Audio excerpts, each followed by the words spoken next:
सेठी साहब, अब बताएं कि जो स्पीकर ने जो रूलिंग दी है वो आईनी है या गवर्नर साहब ने जो ऑर्डर जारी किया वो आईनी है, क्या प्रिवेल करने जा रहा है? देखिए, मैं आपको बता सकता हूँ कि दोनों के आर्ग्यूमेंट्स बयानिए क्या हैं, मगर ये फिर कानूनी किस्म की बातें हो जाती हैं कि ये वो आइन का शिकी है और आइन का शिक वो।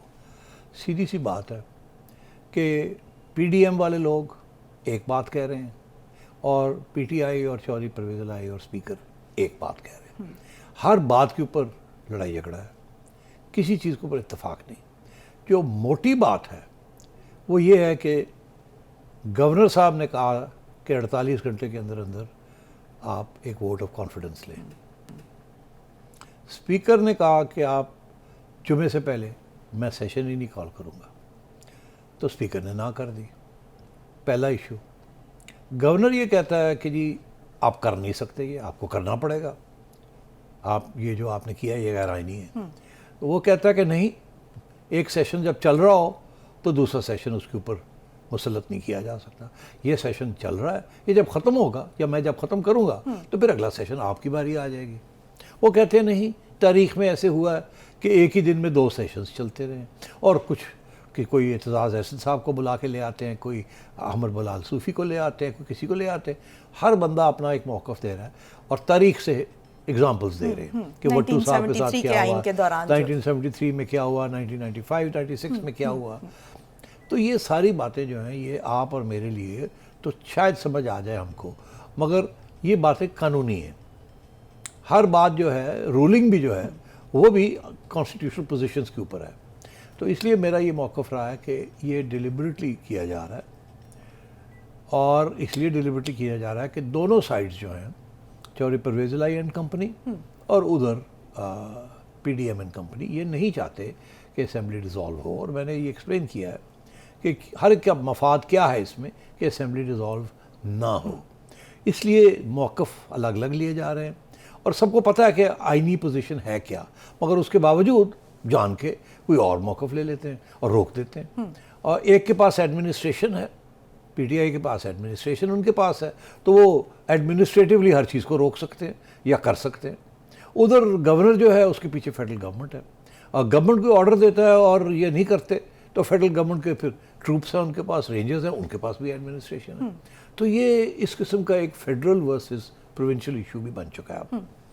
इसके साथ साथ पोस्टिंग्स एंड ट्रांसफर्स के इश्यूज भी बनते जा रहे हैं, फेडरल वर्सेस चीफ सेक्रेटरी लगा दिए हैं। अब आपने जो बात की चीफ सेक्रेटरी साहब लगा दिए, acting chief secretary Abdullah Sumbul साहब थे, वो चौधरी परवेज़ इलाही ने लगाए थे, क्योंकि जो चीफ सेक्रेटरी साहब थे उन्होंने इस्तीफा दे दिया था, या उन्होंने ये कहा था कि मैं नहीं काम कर सकता। कामरान अफजल जो छुट्टियों पे चले गए थे 17 जुलाई से छुट्टियों पे, इस्तीफा नहीं, ये मेरा मतलब है कि उन्होंने कहा जी मैं जा रहा है, एहतजाजन छुट्टियों चले गए, तो इनको बना दिया। अच्छा, अब ये जो चीफ सेक्रेटरी की जो अपॉइंटमेंट होती है ये फेडरल गवर्नमेंट करती है, इसीलिए सुंबल साहब को एक्टिंग लगा दिया चीफ मिनिस्टर साहब ने। मैं इसके लिए बात कर रहा हूँ, मैं जोड़ूंगा दोनों चीज़ों, जो पहले हुआ और अब जो हुआ।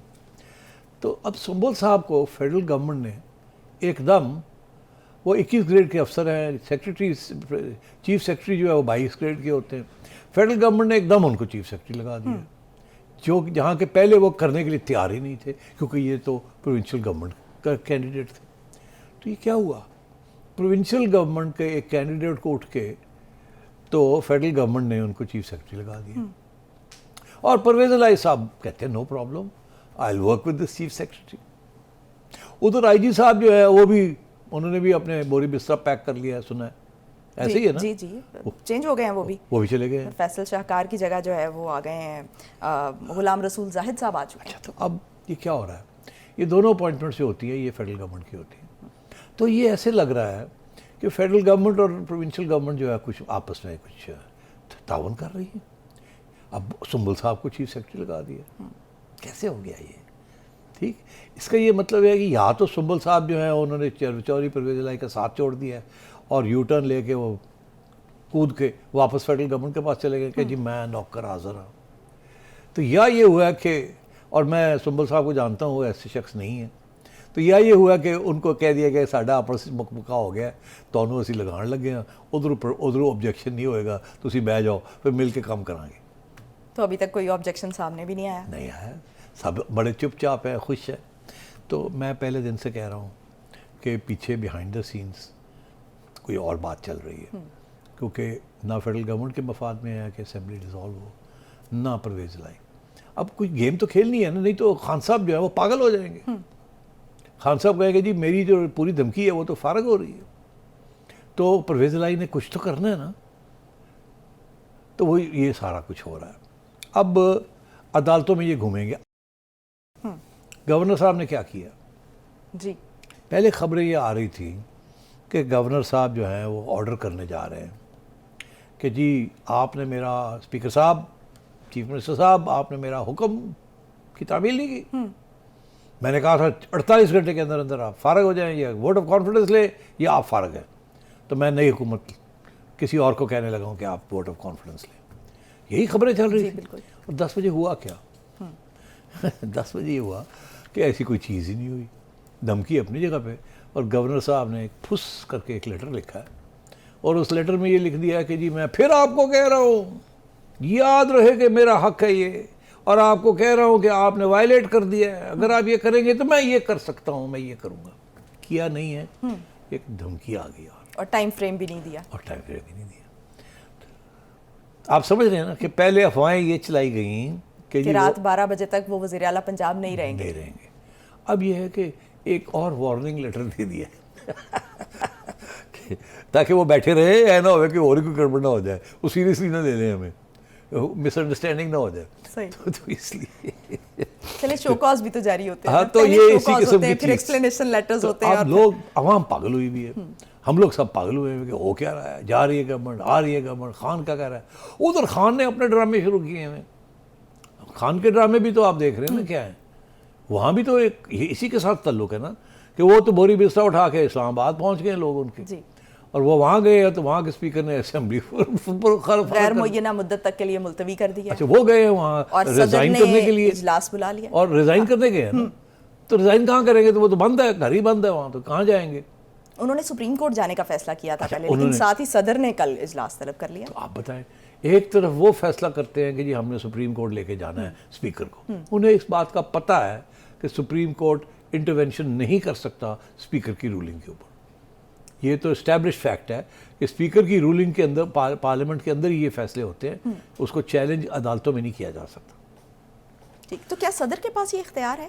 अच्छा, अब ये है कि कुछ लोग कहते हैं सदर के पास इख्तियार ही नहीं है, किसी के इजाज़त के बगैर प्राइम मिनिस्टर कहेगा या स्पीकर मांगेगा तो असेंबली प्रोरोग भी होगी या असेंबली रिकॉल हो जाएगी। कुछ लोग कहते हैं नहीं, ऐसी कोई बात नहीं है, आइन बड़ा क्लियर है, आइन के अंदर लिखा हुआ है कि वो खुद अपनी सोच के मुताबिक वो खुद भी असेंबली को कॉल कर सकते हैं if the situation so arises.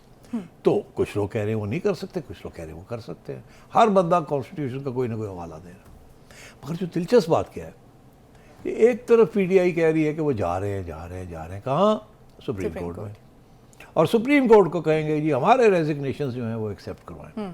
मगर ये पहली दफ़ा तो नहीं है, वो तो पहले भी ये हाई कोर्ट में, इस्लामाबाद हाई कोर्ट में ये फैसला हुआ था कि आप जाते क्यों नहीं है वहाँ, अब यहाँ आगे हमारे पास आ जाते हैं, वहाँ जाए ना, वहाँ जाके और अपने रेजिग्नेशन असेंबली में जाके दें। अब वो कहेंगे जी हम तो गए थे आपके कहने पे, मगर वहाँ तो हमें दरवाजे बंद किए थे, अंदर नहीं बढ़न दे रहे।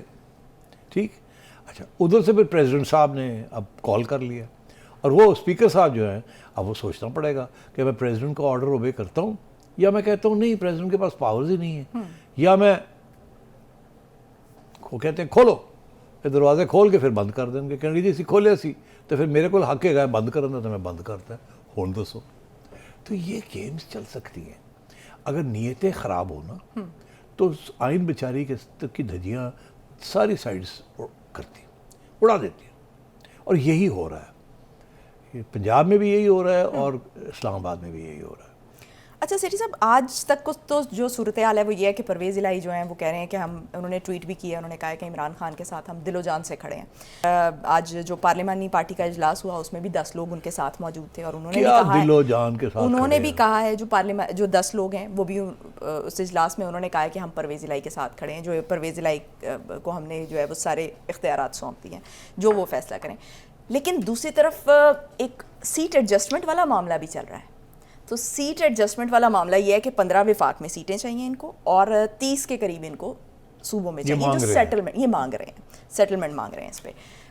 क्या कोई सेटलमेंट इस पे हो पाएगी? कोई बीच का रास्ता कोई निकल आएगा? कोई थोड़ी बहुत नहीं हो पाएगी। तो तब क्या सिचुएशन होगी अगर सेटलमेंट नहीं होगी? स्टेटस को चलेगा। परवेज लाएगा मेरी गल नहीं तुसी मनदे, मैं नहीं डिसॉल्व करता, मगर मैं आपके साथ हूं, जब आप कहेंगे मैं कर दूंगा। मगर मैं तो कितनी दफा कहा पहले हमारे साथ सेटल तो करें।